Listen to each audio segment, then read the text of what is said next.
श्री सीताराम। हरि ध्यान निष्ठ भक्तगण, भाग 4, श्री मुचुकुंद जी। भक्तों, सूर्यवंश में इक्ष्वाकु कुल का जो नाम है वह बहुत ही प्रसिद्ध है।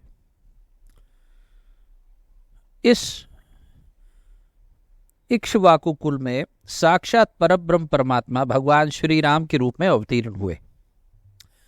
इसी वंश में महाराज मानधाता जैसे महान प्रतापशाली राजा भी हुए।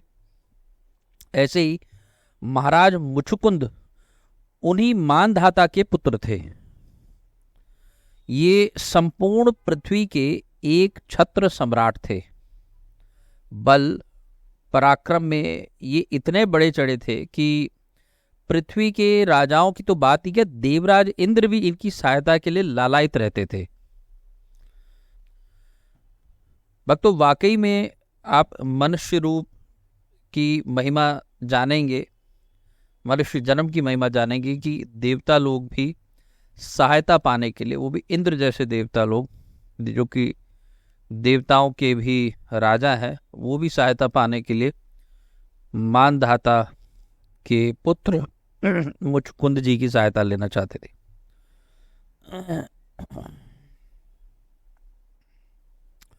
एक बार असुरों ने देवताओं को पराभूत कर दिया और देवता जो थे बहुत दुखी हुए। उनके पास कोई योग्य सेनापति नहीं था। उन्होंने महाराज मुचुकुंद से प्रार्थना की कि आप हमारे सेनापति बनिए।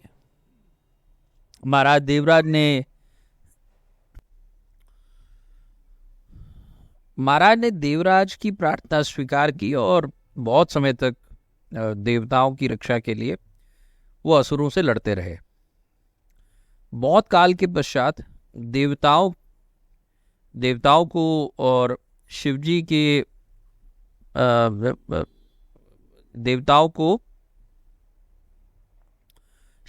के पुत्र स्वामी कार्तिकेय जी जैसे योग्य सेनापति मिल गए। तब देवराज इंद्र ने महाराज मुचुकुंद से कहा कि राजन, आपने हमारी बड़ी सेवा की, अपने स्त्री पुत्रों को छोड़कर आपने हमारी रक्षा की। यहाँ स्वर्ग में जिसे 1 वर्ष कहते हैं, पृथ्वी में उतने ही समय को 360 वर्ष कहते हैं।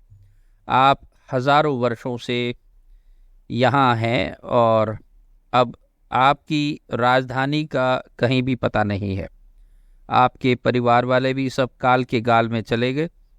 अब हम आप पर बड़े प्रसन्न हैं।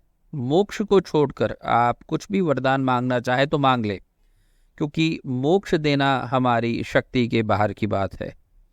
महाराज को मानवीय बुद्धि ने दबा दिया और स्वर्ग में वे सोए नहीं थे। लड़ते लड़ते बहुत थक भी गए थे। अतः उन्होंने कहा, देवराज, मैं यही वरदान मांगता हूं कि मैं भरपूर सो लूं, कोई भी मेरी निद्रा में विघ्न न डाले। जो मेरी निद्रा भंग करेगा वह तुरंत भस्म हो जाएगा। देवराज ने कहा, ऐसा ही होगा महाराज। आप पृथ्वी पर जाकर शयन कीजिए, जो आपको जगाएगा वह तुरंत ही भस्म हो जाएगा। ऐसा वरदान पाकर महाराज मुचुकुंद भारतवर्ष में आकर एक गुफा में सो गए। सोते सोते उन्हें कई युग बीत गए और द्वापर आ गया। भगवान ने यदुवंश में अवतार लिया। उसी समय कालियावन ने मथुरा को घेर लिया था। उसे अपने आप ही मरवाने की नीयत से और महाराज मुचुकुंद पर कृपा करने की इच्छा से भगवान श्री कृष्ण ने कालियावन के सामने से वे बचकर भागे। कालियावन को अपने बल का बहुत घमंड था। वो भी भगवान को एक प्रकार से ललकारता था और उनके पीछे वो पैदल ही भागा। भागते भागते भगवान उस गुफा में घुसकर छिप गए जहां महाराज मुचुकुंद सो रहे थे। उन्हें सोते देखकर भगवान ने अपना पीतांबर धीरे से उन्हें उड़ा दिया और छिपकर तमाशा देखने लगे। क्योंकि उन्हें छिपकर तमाशा देखने में बहुत आनंद आता है, क्योंकि वो दृष्टा जो ठहरे। काल्यावन बल के अभिमान से भरा हुआ गुफा में आया और महाराज मुचुकुंद को ही भगवान समझकर जोरों से उसने दुपट्टा खींचकर जगाने लगा। महाराज जल्दी उठे। सामने काल्यावन खड़ा था। दृष्टि पड़ते ही वहां जलकर वो भस्म हो गया। अब तो महाराज इधर उधर देखने लगे।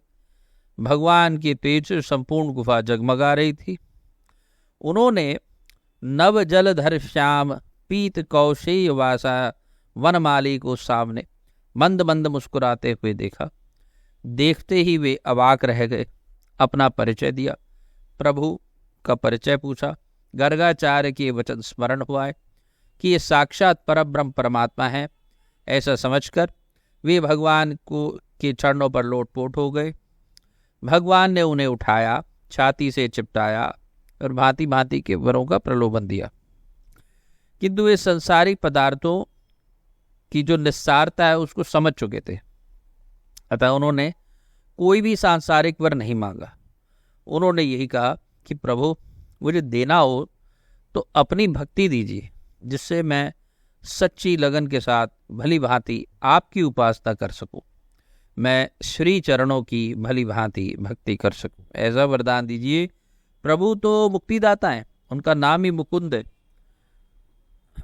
उनके दर्शनों के बाद फिर जन्म मरण रहता भी कहाँ है। किंतु महाराज ने अभी तक भली भांति उपासना की ही नहीं थी और वे मुक्ति से भी बढ़कर उपासना को चाहते थे। अतः भगवान ने कहा, अब तुम ब्राह्मण होगे, सर्व जीवों में समान दृष्टि वाले होगे, तब मेरी जी खोलकर अनन्य उपासना करना। तुम मेरे तो बन ही गए। तुम्हारी उपासना करने की जो अभिलाषा है उसके लिए तुम्हें विशुद्ध ब्राह्मण वंश में जन्म लेना पड़ेगा, और जहाँ तुम उपासना का रस का भली भांति आस्वादन कर सकोगे। वरदान देकर भगवान अंतर्धान हो गए और महाराज मुचकुंद ब्राह्मण जन्म में उपासना करके अंत में प्रभु के साथ अनन्य भाव से मिल गए। भक्तों, एक बात बहुत विचारणीय है कि भगवान ने मुचकुंद जी को विशुद्ध ब्राह्मण वंश में उपासना करने के लिए एक आशीर्वाद प्रदान किया। और देखने वाली बात है, यदि आजकल कई संस्थाएं ऐसी हैं जो खुल करके ब्राह्मणों को कुछ भी बोलती रहती हैं और भगवान की उपासना की बातें भी करेंगी, लेकिन ब्राह्मणों को निम्न समझेंगी, छोटा समझेंगी। ये बिल्कुल गलत है, ये सोच ही गलत है। जिस पूजा पाठ को, जिस पूजा पद्धति को, जिन देवताओं को, जिन भगवान को, उनके स्मरण, उनके मंत्र, उनकी उपासना पद्धतियों को अगर कोई एक कुल है जिसने संजो के रखा है तो वो ब्राह्मण वंशी है। यद्यपि मैं ब्राह्मण वंशी हूँ नहीं, लेकिन फिर भी मैं ये कहूँगा कि ब्राह्मणों का आदर सर्वोपरि है। शास्त्रों में आपको ऐसे घुमा फिरा के बातें करने वाले लोग बहुत मिल जाएंगे जो कि आपको ब्राह्मण को छोटा समझाएंगे या उनको उनकी निस्सारता कहेंगे। लेकिन विप्रधेनु सुर संत हित लीन मनुज अवतार, सबसे पहले विप्र यानी ब्राह्मण के लिए भगवान अवतार लेते हैं। विप्र प्रियम धार्मिकम, राम रक्षा स्तोत्र में भगवान का एक नाम आता है, विप्र प्रियम धार्मिकम। भगवान ब्राह्मण के चरण चिन्ह अपने वक्षस्थल पे धारण करते हैं। और अन्य आप जातियां देखोगे, चाहे ब्राह्मण, चाहे क्षत्रिय, वैश्य, शूद्र में देखोगे, कहीं कहीं ऐसा मिलना ये सही तरह कहा नहीं जा सकता है कि इनका खान पान कैसा है कैसा नहीं है। हमारे जो भी पूर्वज हुए उनका खान पान शुद्ध था, अशुद्ध था, हो सकता है शुद्ध था, किंतु ब्राह्मणों में अधिकांश आपको ऐसे ही मिलेंगे जो कि कुल दर कुल में उनके समझे कि पीढ़ी दर पीढ़ी उन्होंने मांसाहार नहीं किया होता, अंडा आदि का सेवन नहीं किया होता। अब कली का प्रभाव है, लोग कैप्सूल्स में भर के दवाइयाँ खाते हैं, जिलेटिन की कैप्सूल्स होते हैं, वो कली का प्रभाव हो गया। खैर, कहने का अर्थ ये है कि ब्राह्मणों को नमस्कार करते हुए, भगवान की प्रसन्नता की अभिलाषा करते हुए दास अपने शब्दों को, वाणी को विश्राम देंगे। मैं अगले भाग में श्री प्रियव्रत जी का चरित्र सुनाऊंगा। तब तक के लिए जय जय श्री सीताराम, जय जय श्री सीताराम।